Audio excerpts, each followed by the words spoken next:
ഞാൻ വീണ്ടും വന്ന് ഒരു കുഞ്ഞിക്കുട്ടി ഈസി റെസിപ്പി ആയിട്ട് it's me Merina Joby again welcome back to സോറൻ സ്പൈസിയുടെ പുതിയൊരു എപ്പിസോഡിലോട്ട് എല്ലാവർക്കും സ്വാഗതം. അപ്പോൾ ഇന്ന് നമ്മൾ ചെയ്യാൻ പോകുന്നത് വളരെ സിമ്പിൾ ആയിട്ടുള്ള ഒരു സ്നാക്കാണ്. നമ്മുടെ ചായക്കടകളിലൊക്കെ നാടൻ ചായക്കടകളിലൊക്കെ കിട്ടുന്ന ഒരു ഉള്ളിവടയുടെ റെസിപ്പി. വളരെ മിനിമൽ ഇൻഗ്രീഡിയൻസ് കൊണ്ട് നമുക്ക് വളരെ പെട്ടെന്ന് നമുക്ക് എന്തെങ്കിലും സ്നാക്സ് ഒന്നും ഇല്ലാത്ത സമയത്ത് കഴിക്കണം എന്ന് തോന്നുമ്പോൾ റെഡിയാക്കി എടുക്കാവുന്ന ഒരു സ്നാക്കാണിത്. അപ്പം നമുക്ക് നോക്കിയാലോ എങ്ങനെ ഇത് റെഡിയാക്കി എടുക്കാമെന്ന്. അപ്പോൾ ഉള്ളിവട റെഡിയാക്കി എടുക്കാൻ വേണ്ടിയിട്ട് നമുക്ക് വളരെ കുറച്ച് കാര്യങ്ങൾ ആവശ്യമുള്ളൂ. അപ്പോൾ നമുക്ക് ഇൻഗ്രീഡിയൻസ് എന്തൊക്കെയാണെന്ന് നോക്കാം. ഞാനിവിടെ ഒരു 3 വലിയ സവോള കനം കുറച്ച് നീളത്തിൽ അരിഞ്ഞെടുത്തിട്ടുണ്ട്. പിന്നെ ഒരു പച്ചമുളക് വട്ടത്തിൽ അരിഞ്ഞെടുത്തിട്ടുണ്ട്. പിന്നെ കുറച്ച് കറിവേപ്പില ചെറുതായിട്ട് കട്ട് ചെയ്തെടുത്തിട്ടുണ്ട്. പിന്നെ നമുക്ക് ആവശ്യത്തിന് ഉപ്പ് വേണം. 2 ടീസ്പൂൺ മുളക് പൊടി വേണം. ഓരോരുത്തരുടെ എരിവിനനുസരിച്ച് മുളക് പൊടിയിലും പച്ചമുളകിൻ്റെ അളവിലും വേരിയേഷൻ വരുത്താം. പിന്നെ നമുക്ക് കുറച്ച് മൈദ വേണം. മൈദയുടെ അളവ് നമുക്ക് കറക്റ്റായിട്ട് പറയാൻ പറ്റില്ല. നമ്മൾ തിരുമ്മി എടുക്കുമ്പോൾ സവോളയിൽ നിന്ന് വരുന്ന വെള്ളത്തിനനുസരിച്ച് മൈദയുടെ അളവിൽ വേരിയേഷൻ വരാം. അപ്പോൾ ഓരോരുത്തരും ഉപ്പിട്ട് സവോള തിരുമ്മി എടുക്കുമ്പോൾ അതിനകത്ത് നിന്ന് വരുന്ന വെള്ളത്തിനനുസരിച്ച് മൈദ ചേർത്ത് കൊടുക്കാം. പിന്നെ നമുക്ക് വറക്കാൻ ആവശ്യമായിട്ടുള്ള ഓയിൽ വേണം. ഞാനിവിടെ സൺഫ്ലവർ ഓയിലാണ് എടുത്തിരിക്കുന്നത്. നിങ്ങൾക്ക് ഇഷ്ടമുള്ള ഓയിൽ എടുക്കാം. അപ്പോൾ ഇത്രയും കാര്യങ്ങൾ വെച്ചിട്ട് എങ്ങനെയാണ് നമുക്ക് ഉള്ളിവട റെഡിയാക്കി എടുക്കാൻ നോക്കാം. അപ്പോൾ ഉള്ളിവട റെഡിയാക്കി എടുക്കാൻ വേണ്ടിയിട്ട് ഫസ്റ്റ് ആണ് നമുക്ക് ഉപ്പും സവാളയും കൂടി നന്നായിട്ടൊന്ന് മിക്സ് ചെയ്തിട്ട് തിരുമ്മി വെക്കണം കുറച്ച് നേരം. അപ്പോൾ അതിന് വേണ്ടിയിട്ട് ഞാനിവിടെ ഒരു ബൗൾ എടുത്തിട്ടുണ്ട്. ആ ബൗളിലോട്ട് നമ്മൾ അരിഞ്ഞു വെച്ചിരിക്കുന്ന മുഴുവൻ സവാളയും ചേർത്ത് കൊടുക്കുകയാണ്. ഇനി നമുക്ക് ഇതിനകത്തോട്ട് ആവശ്യത്തിന് ഉപ്പ് ചേർത്ത് കൊടുക്കാം. ഇനി ഇത് നന്നായിട്ട് കൈവച്ച് നന്നായിട്ട് യോജിപ്പിച്ച് കുറച്ച് നേരം നന്നായിട്ട് തിരുമ്മിയെടുക്കണം. അത്യാവശ്യം നല്ല ബലം കൊടുത്ത് തന്നെ നമുക്ക് തിരുമ്മിയെടുക്കാം. എങ്കിലാണ് ഈ സവോളയുടെ നീരൊക്കെ നന്നായിട്ട് ഇറങ്ങി വരുള്ളൂ. അപ്പോൾ നിങ്ങൾക്ക് എത്ര ബലം കൊടുത്ത് തിരുമാമോ അത്രയും നന്നായിട്ട് തന്നെ ബലം കൊടുത്ത് തിരുമ്മാം. എന്നിട്ട് സവോള നല്ല സോഫ്റ്റാക്കി വരണം. അപ്പോൾ നമുക്കിത് നന്നായിട്ടൊന്ന് കുറച്ച് നേരം ഒന്ന് തിരുമ്മിയെടുക്കാം. അപ്പോൾ ഞാൻ സവോള ഏകദേശം ഒരു 5 മിനിറ്റോളം നന്നായിട്ട് കൈവച്ചിട്ട് തന്നെ നന്നായിട്ട് തിരുമ്മിയെടുത്തിട്ടുണ്ട്. ഇപ്പോൾ സവോള നല്ല സോഫ്റ്റായിട്ട് നന്നായിട്ട് താന്നു പോയിട്ടുണ്ട്. അപ്പോൾ നിങ്ങൾ മാക്സിമം ഫോഴ്സ് തന്നെ കൊടുത്തിട്ട് തന്നെ തിരുമ്മിയെടുക്കുക. നന്നായിട്ട് ഞെരടി പിഴിഞ്ഞെടുക്കുക. അപ്പോൾ കുറേ സവോളയുടെ വെള്ളമൊക്കെ നന്നായിട്ട് പുറത്ത് വരും. ആ ഉപ്പൊക്കെ നന്നായിട്ട് സവോളയിൽ പിടിക്കും. അപ്പോൾ നമുക്ക് ഏകദേശം ഇങ്ങനെ ഒരു പരുവത്തിലായി കിട്ടും. ഇനി നമുക്കിതൊന്ന് മൂടി വെച്ചിട്ട് ഒരു 15 മിനിറ്റ് ഒന്ന് വെയിറ്റ് ചെയ്യണം. അപ്പോഴേക്കും കുറച്ചും കൂടി വെള്ളമൊക്കെ സവോളയിൽ നിന്ന് ഇറങ്ങി വരും. ആ ഉപ്പൊക്കെ നന്നായിട്ട് തന്നെ സവോളയിൽ പിടിച്ചു വരും. അപ്പോൾ ഞാനിതൊന്ന് മൂടി വെച്ചിട്ട് ഒരു 15 മിനിറ്റ് ഒന്ന് വെയിറ്റ് ചെയ്യാൻ പോവുകയാണ്. അപ്പോൾ ഞാനത് മൂടി വെക്കട്ടെ. ഇനി നമുക്കൊരു 15 മിനിറ്റ് കഴിയുമ്പോൾ ഉള്ളിവട ഉണ്ടാക്കാൻ തുടങ്ങാം. അപ്പോൾ നമ്മൾ സവോള ഉപ്പ് കൂടി തിരുമ്മി വെച്ചിട്ട് ഒരു 15 മിനിറ്റ് കഴിഞ്ഞിട്ടുണ്ട്. ഇനി നമുക്കിതൊന്ന് തുറന്ന് നോക്കാം.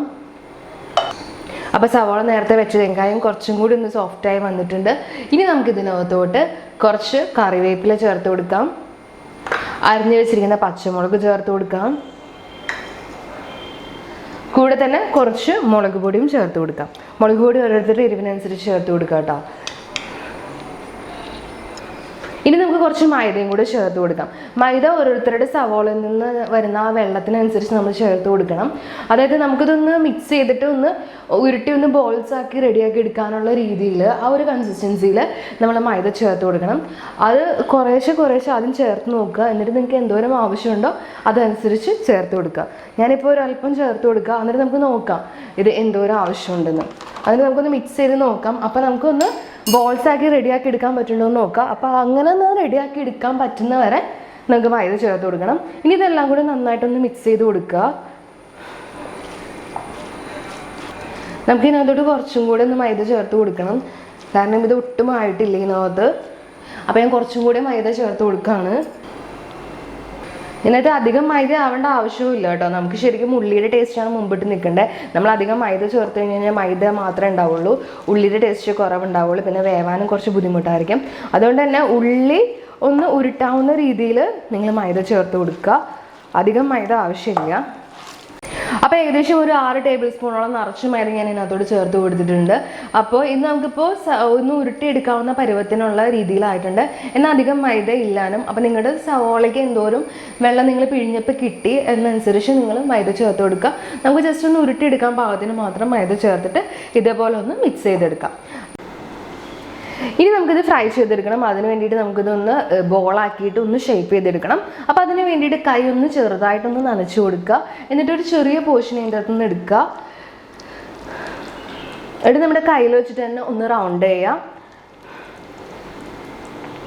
എന്നിട്ട് ഒന്ന് പ്രസ് ചെയ്ത് കൊടുക്കുക. അപ്പോൾ ഏകദേശം ഒരു കട്ട്ലറ്റിൻ്റെ ഒക്കെ ഷേപ്പായി വന്നിട്ടുണ്ട്. അതെല്ലാം നിങ്ങൾക്ക് ബോൾസ് ആയിട്ട് തന്നെ ചെയ്യണമെങ്കിൽ അങ്ങനെ ചെയ്യാം.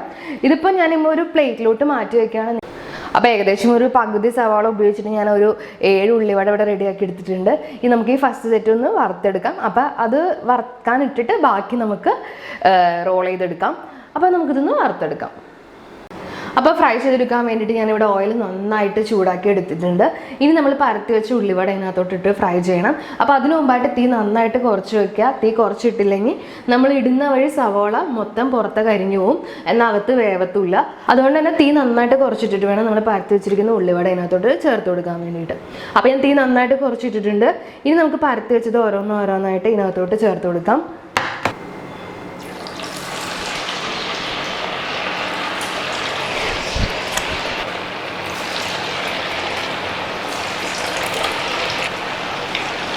ഇനി നമുക്കിതൊന്ന് ആയി കഴിയുമ്പോൾ അടുത്തത് ഇട്ട് കൊടുക്കാം. അപ്പോൾ ഇതൊരു സൈഡ് ആയിട്ടുണ്ട്. ഇനി നമുക്കിതൊന്ന് മറിച്ചിട്ട് കൊടുക്കാം. തീ വളരെ കുറച്ചിട്ടിട്ട് വേണം കേട്ടോ അത് ചെയ്യാൻ വേണ്ടിയിട്ട്, അല്ലെങ്കിൽ ഇത് പെട്ടെന്ന് കരിഞ്ഞു പോവും, ഉള്ള ഒട്ടും വേവില്ല. അപ്പോൾ നമ്മൾ ഫസ്റ്റ് സെറ്റ് ഇട്ട ഉള്ളിവട ഇവിടെ റെഡി ആയിട്ടുണ്ട്. അപ്പോൾ നമുക്കിതെല്ലാം കൂടെ ഒന്ന് കോരിയെടുക്കാം. അപ്പോൾ എല്ലാവരും ട്രൈ ചെയ്ത് നോക്കുക. വളരെ ഈസി ആയിട്ട് വളരെ കുറച്ച് ഇൻഗ്രീഡിയൻസ് കൊണ്ട് നമുക്ക് റെഡിയാക്കി എടുക്കാവുന്ന ഒരു സ്നാക്കാണ്. അപ്പോൾ എല്ലാവരും ട്രൈ ചെയ്ത് നോക്കുക. അപ്പോൾ ഇത്രയേ ഉള്ളൂ. അപ്പോൾ ഞാൻ പറഞ്ഞ പോലെ തന്നെ വളരെ കുറച്ച് ഇൻഗ്രീഡിയൻസ് വെച്ചിട്ട് നമ്മൾ വളരെ പെട്ടെന്ന് തന്നെ റെഡിയാക്കി എടുത്തു. ഏതൊരു കുഞ്ഞു കൊച്ചിന് വരെ ചെയ്തെടുക്കാവുന്ന ഒരു സ്നാക്കാണിത്. പക്ഷെ നല്ല ടേസ്റ്റിയാണ്. നമ്മുടെ ചായയുടെ കൂടെ ഒക്കെ കഴിക്കാൻ വേണ്ടിയിട്ട് വളരെ ടേസ്റ്റി ആയിട്ടുള്ള ഒരു റെസിപ്പി അല്ലേ. അപ്പോൾ എല്ലാവരും ട്രൈ ചെയ്ത് നോക്കുക. നമുക്കിനി അടുത്ത വീഡിയോയിൽ കാണാം. അപ്പോൾ അതിന് മുമ്പായിട്ട് വീഡിയോ ഇഷ്ടപ്പെട്ടാൽ ലൈക്ക് ചെയ്യുക, ഷെയർ ചെയ്യുക, കമൻറ്റ് ചെയ്യുക. പിന്നെ ചാനൽ ഇതുവരെ സബ്സ്ക്രൈബ് ചെയ്തിട്ടില്ലെങ്കിൽ ഒന്ന് സബ്സ്ക്രൈബ് ചെയ്യുക. അപ്പോൾ നമുക്കിനി അടുത്ത വീഡിയോയിൽ കാണാം. Bye bye.